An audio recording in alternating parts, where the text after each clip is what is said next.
კვლელობა კახეთში ყვარლის მუნიციპალიტეტის სოფელ შილდაში 51 წლის კაცმა სახლში სტუმრად მყოფ მეგობარს რამდენიმე ჭრილობა მიაყენა.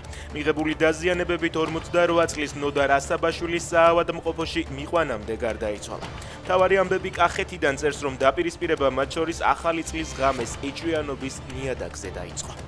ქარელის მუნიციპალიტეტის სოფელ დვანში კაცთან სტუმრად მყოფმა ორმა წარსულში ნასამართლევმა ქალმა მასპინძლის თანხა უკანონოდ მიითვისა.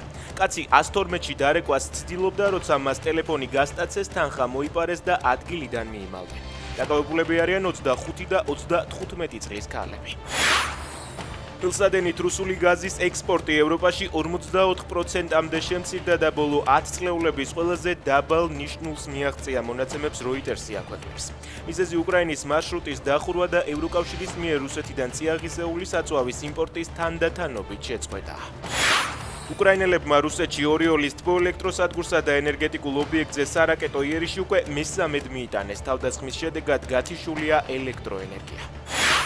ამერიკელმა სენატორებმა მხარი დაუჭირეს რეზოლუციას, რომელიც ტრამპს კონგრესის ნებართვის გარეშე სამომავლოდ ვენესუელაში სამხედრო მოქმედებების უფლებას უზღუდავს.